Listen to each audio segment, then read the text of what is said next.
Hello and welcome in VK classes. आज हम imperative sentence में डू नॉट का नियम पढ़ेंगे। डू नॉट का नियम: पहचान, full stop, comma, inverted comma के बाद डू नॉट लिखा होता है। इम्परेटिव सेंटेंस में डू नॉट के नियम में सेंटेंस को चेंज करते समय, डायरेक्ट से इनडायरेक्ट बनाते समय हमको कुछ इम्पॉर्टेंट रूल्स जो हैं उनको ध्यान में रखना पड़ेगा। सेड और सेड टू को हम फॉरवर्ड लिखते हैं। इन्वर्टेड कॉमा के लिए TO2 का प्रयोग करते हैं। डू नॉट नहीं लिखा जाता। जब हम फॉरवर्ड लिख देते हैं तो फॉरवर्ड का मतलब ही होता है मना कर देना, मत करना या मत होना, और डू नॉट का मतलब भी है मना कर देना, ना होना। तो इस प्रकार से डू नॉट के नियम में पहचान, फुल स्टॉप, सेड और सेड टू को फॉरवर्ड, डू नॉट नहीं लिखा जाता और कॉमा, इन्वर्टेड कॉमा को TO2 लिखते हैं। Now see the sentence. इन दोनों सेंटेंस को हम देखते हैं। पहला सेंटेंस इम्परेटिव सेंटेंस का नेगेटिव सेंटेंस है और दूसरा सेंटेंस आपने पहचान ही लिया होगा, ये इंट्रोगेटिव सेंटेंस है। ये इंट्रोगेटिव सेंटेंस क्यों है दूसरा? क्योंकि इसमें क्वेश्चन मार्क है और पहला सेंटेंस फुल स्टॉप है। हम इन दोनों सेंटेंस में डिफरेंस को देखते हैं। I said to the children do not play in the garden. Do not है लास्ट में, सेंटेंस के एंड में फुल स्टॉप है। ये क्या है? इम्परेटिव सेंटेंस है। I said to the children, why do you not play in the garden? I said to the children, why से शुरू है, WH वर्ड है। इन्वर्टेड कॉमा के बाद अगर WH वर्ड होगा तो वो इंट्रोगेटिव सेंटेंस होगा और क्वेश्चन मार्क भी लिखा है। ये इंट्रोगेटिव सेंटेंस की पहचान है। इन दोनों सेंटेंस को लिखकर आपको इन दोनों के बीच में डिफरेंस दिखाने की कोशिश की गई है कि किस प्रकार से डू नॉट जो है वो इंट्रोगेटिव सेंटेंस में भी होता है, इम्परेटिव सेंटेंस में भी होता है, लेकिन डू नॉट इन्वर्टेड कॉमा के बाद डू नॉट लिखा हो और सेंटेंस के एंड में फुल स्टॉप हो तो वो इम्परेटिव सेंटेंस होता है। और किसी सेंटेंस में अगर वाई लिखा है, हु लिखा है या डू नॉट से स्टार्ट है सेंटेंस और इसमें सब्जेक्ट भी है, जैसे आप देखिए डू यू नॉट, यू भी लिखा है बीच में, डू नॉट के बीच में, और लास्ट में क्वेश्चन मार्क है, ये सेंटेंस इंट्रोगेटिव सेंटेंस है। जब दोनों सेंटेंस में हमने डिफरेंस देख लिया तो हम इस सेंटेंस को आसानी के साथ डायरेक्ट से इनडायरेक्ट में चेंज करेंगे। सबसे इम्पॉर्टेंट होती है सेंटेंस को पहचानना। जब हम सेंटेंस को पहचान जाते हैं तो उसके अकॉर्डिंग हम सेंटेंस में रूल्स लगाते हैं। इम्परेटिव सेंटेंस के अलग नियम होते हैं, इंट्रोगेटिव सेंटेंस के अलग नियम होते हैं। इम्परेटिव सेंटेंस में हमने फर्स्ट पार्ट आपको अपने वीडियो में पढ़ाया है। इसके पहले जो वीडियो बनाया है उसमें बताया है कि किस प्रकार से इम्परेटिव सेंटेंस में सेड और सेड टू को ऑर्डर्ड, रिक्वेस्टेड, एडवाइज्ड और कॉमा, इन्वर्टेड कॉमा को टू लिखते हैं। इम्परेटिव सेंटेंस का दूसरा पार्ट नेगेटिव सेंटेंस को इनडायरेक्ट में कैसे चेंज करते हैं, इसका नियम आज हम पढ़ रहे हैं। Now see the sentence. My mother said do not play in the hall, full stop. Imperative sentence है। इम्परेटिव सेंटेंस का नेगेटिव सेंटेंस है जिसको हमको डायरेक्ट से इनडायरेक्ट में चेंज करना है। माई मदर को माई मदर लिखा। सेड के लिए हमने FORBADE फॉरवर्ड लिखा। जब डू नॉट लिखा हो और फुल स्टॉप हो तो सेड और सेड टू को फॉरवर्ड लिखते हैं। फॉरवर्ड का मतलब होता है मना कर देना। कॉमा, इन्वर्टेड कॉमा को हटाकर उसकी जगह हमने TO2 लिखा।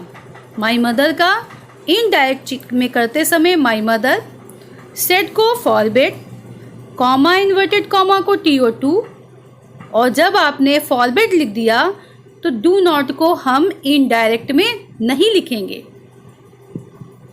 प्ले का प्ले, इन का इन, द हॉल का द हॉल। हमने इस सेंटेंस को इनडायरेक्ट में चेंज किया। माई मदर का माई मदर, सेड का फॉरवर्ड। जैसे ही आपने सेड के लिए फॉरवर्ड लिखा, डू नॉट और सेड दोनों में चेंज हो गया। फॉरवर्ड हो गया, कॉमा बचा, उसके लिए TO2। प्ले का डायरेक्ट में प्ले था, प्ले हो गया। इन द हॉल का इन द हॉल हो गया। My mother forward to play in the hall. Now see the second sentence. अब दूसरा सेंटेंस हम किस प्रकार से चेंज करते हैं इसके विषय में देखेंगे। Vikas said do not make a noise. Vikas said do not make a noise. Vikas को हमने विकास इनडायरेक्ट में लिखा।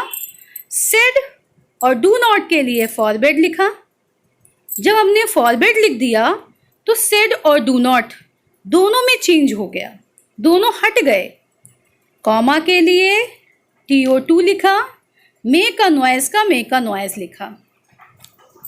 आप देखिए कि इस सेंटेंस को किस प्रकार से हमने डायरेक्ट से इनडायरेक्ट में चेंज किया। विकास सेड को विकास फॉरवर्ड लिखा। हमने सेड को फॉरवर्ड क्यों लिखा?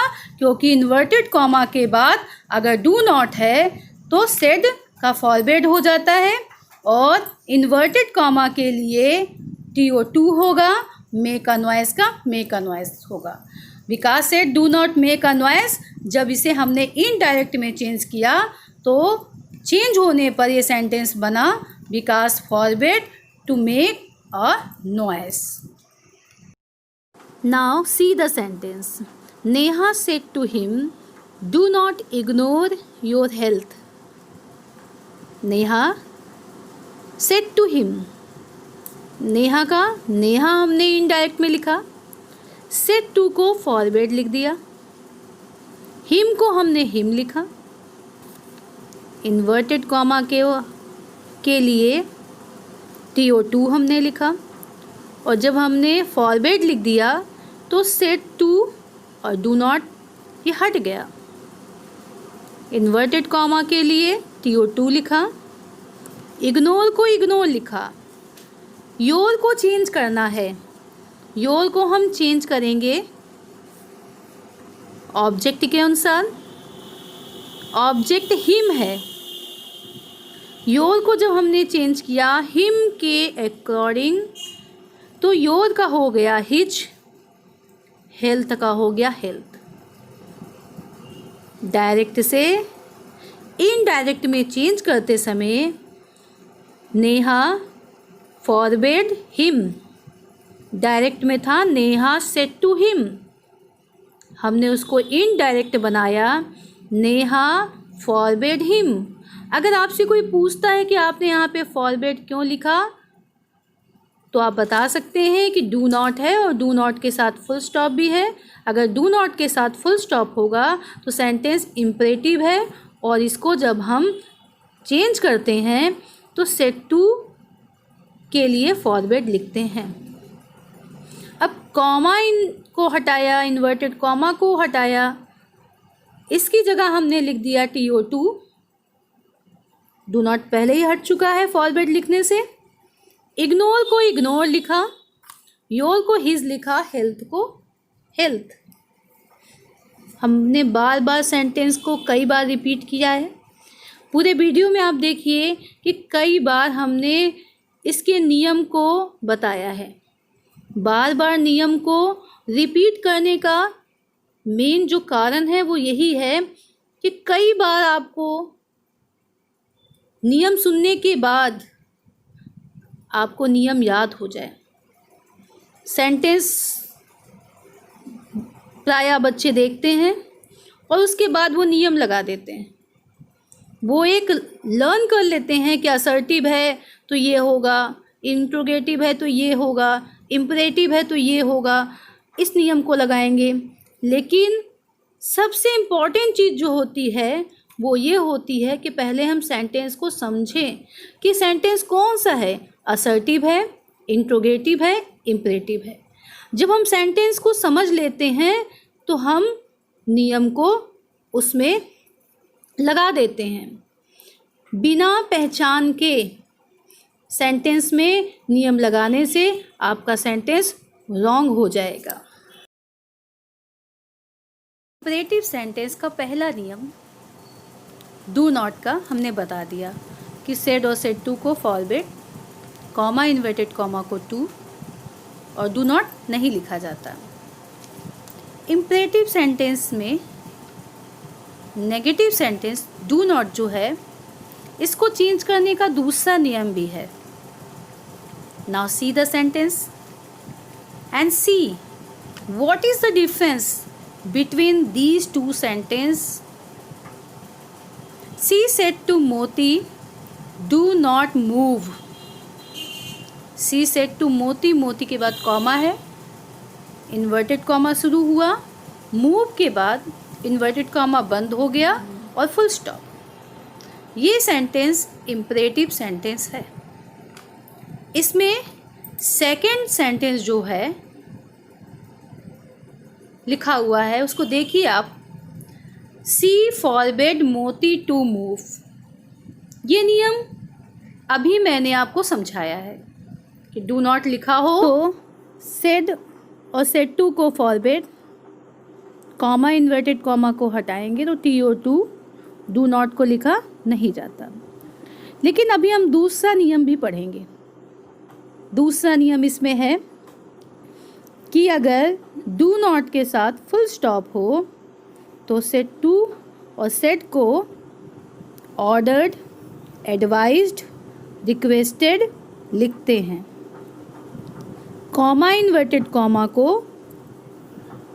हटा देते हैं और डू नॉट को नॉट टू लिखते हैं।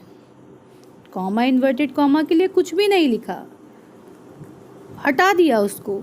और डू नॉट को जब हम चेंज करते हैं तो कॉमा इन्वर्टेड कॉमा और डू नॉट दोनों के लिए हम लिख देते हैं नॉट टू। इम्परेटिव सेंटेंस में आपने देखा होगा कि किस तरह से हम लोगों ने, जैसे सेंटेंस है सी सेड ड्रिंक वाटर, तो सी का सी लिखा, सेड को लिख दिया एडवाइज्ड, कॉमा इन्वर्टेड कॉमा को लिख दिया टू, फिर ड्रिंक वाटर को ड्रिंक वाटर लिखा। ठीक वही नियम जो हमने अपने पिछले वीडियो में नियम पढ़ा था, उसी नियम को हमको इसमें यहाँ पे फॉलो करना है। आप देखिए सी को सी हमने लिखा है, सेट टू को हमने एडवाइज्ड लिखा, मोती को मोती लिखा गया और इन्वर्टेड कॉमा और डू नॉट इसके लिए लिखा गया नॉट टू और मूव को लिखा गया मूव। हमने जब सेंटेंस को डायरेक्ट से इनडायरेक्ट में चेंज किया तो सी advised Moti not to move. एक नियम ये है। दूसरा नियम है सी फॉरबेड मोती टू मूव। पहले नियम में क्या हम रूल लगाते हैं कि सेड और सेड टू हो तो advised, ordered, requested, comma inverted comma और डू नॉट को जो हम रिमूव करेंगे तो TO2 लिख देंगे वहाँ पे। दूसरा नॉट टू लिख देंगे। दूसरा नियम क्या है कि जब सेड और सेड टू हो और डू नॉट लिखा हो, फुल स्टॉप लिखा हुआ हो, तो सेड और सेड टू को फॉरवर्ड लिखते हैं और इन्वर्टेड कॉमा के लिए TO2 लिखते हैं। जब हम फॉरवर्ड लिख देते हैं तो डू नॉट हट जाता है और सेंटेंस को हम डायरेक्ट से इनडायरेक्ट में चेंज कर लेते हैं। She said to Moti do not move, she advised Moti not to move. Do not के नियम में जो सेकंड मेथड है, जो दूसरा नियम है, वो ये है सेट और सेट टू को रिक्वेस्टेड, ऑर्डर्ड, एडवाइज्ड लिखते हैं। कॉमा इन्वर्टेड कॉमा को जो हटाएंगे डायरेक्ट से तो TO2 लिखा जाएगा। डू नॉट को नॉट टू लिखते हैं।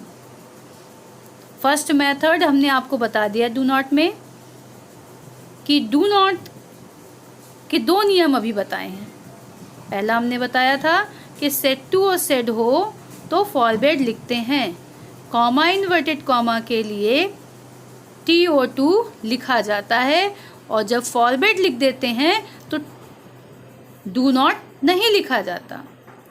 सेकंड मेथड जो डू नॉट के नियम का है वो ये है कि सेट और सेट टू को रिक्वेस्टेड, ऑर्डर्ड, एडवाइज्ड लिखते हैं। कॉमा इन्वर्टेड कॉमा को टू लिखते हैं और डू नॉट की जगह लिखते हैं नॉट टू। अभी हमने आपको एक सेंटेंस बताया भी है, उस सेंटेंस में दोनों मेथड दिखाए हैं हमने। इन दोनों नियम में जो भी नियम आपको अच्छा लगे वो नियम आप अपने रूल्स उसमें लगाइए सेंटेंस चेंज करते समय। मुझे तो सेकंड नियम से अच्छा फर्स्ट नियम ही लगता है।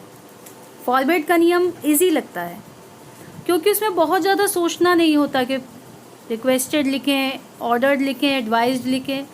सेट और सेट टू को फॉरवर्ड लिख देते हैं बस, और कॉमा इन्वर्टेड कॉमा के लिए टू। ये नियम बहुत इजी भी है। आपको जो भी नियम अच्छा लगे उसको आप अपने सेंटेंस को चेंज करते समय यूज़ करिए। I hope you enjoy this video. Like and subscribe the channel.